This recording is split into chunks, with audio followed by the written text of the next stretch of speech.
Hi guys, my name's Blair from goodsignal.com. In this short video, I just want to take you through a really simple thing that you can do to really improve the value of the insight that you're getting from your Google Analytics account. And the reason I'm filming this is I've come across a lot of cases recently where small business owners haven't made this change in their Google Analytics account, and as a result, they're really missing out on some great insight that can help them to improve their conversion rate. So what we're talking about is site search. So if you have a website that has a search bar in it, then site search will, in Google Analytics, will enable you to see exactly what people type into this particular field. And it's really, really good because you can then couple that to, what keywords did people use to find your site in the first place, or maybe the referral URL, which site were they on, and which link did they click to arrive on your site. Therefore, what was their expectation? What were they looking for? Because what they enter into the search bar here might be an indication that what they found wasn't what they were expecting to find.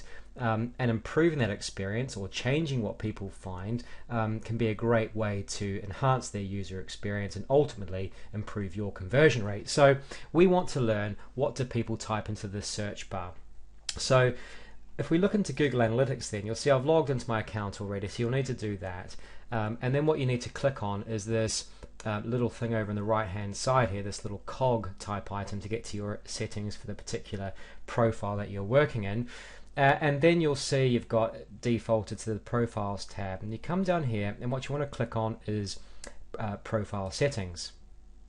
That opens up this Edit Profile Information box, and if you scroll to the bottom you'll see some options here for site search settings, and at the moment it defaults to Don't Track Site Search. Well, obviously I do want it to track site search, so I check that box there, and it reveals another couple of fields. The most important one is Query Parameter.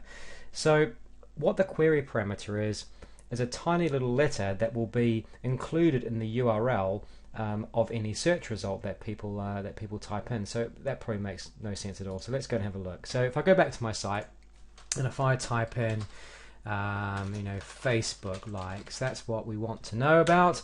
And if I click enter, it's going to show me results relating to Facebook likes. That's kind of cool. But crucially, what we're wanting to do is actually, if I just move this down slightly, now you can see the URL here is a little letter S. So it's the URL /, and then the S. Now that S there is the query parameter. So I come back into Google Analytics and I type simply S. That's all I want to do. There's a few other bits and pieces here. If you've got an e-commerce store or a website with loads of categories and you want to track those as well, then you can use this checkbox here. You can also strip query parameters out. That gets a little bit more advanced, and you can read about that by clicking on the information icon there. So that's all you do. You click on S, and then you enter S, and then you click on Apply. You can see you've got a nice little success message at the top, and you're done. Let's say, for example, that you're in a Magento environment. This is just to show that it's not always S. S isn't always the query parameter. So perhaps I'm in this Magento store here. This is just a demo store that I've picked up from ThemeForest, and we'll just put test in there. And you can see now we just read along this line until we get to the question mark, and then we've got Q equals test. So there we go. So in this particular example, if I owned this website, then I would be entering Q into the Google Analytics query parameter field. So that was just a quick canter through how to get site search set up on your website, and if you read the rest of the post you'll see why that's a great thing and a few of the extra insights that having that configured would afford you. So my name's Blair and this was Good Signal.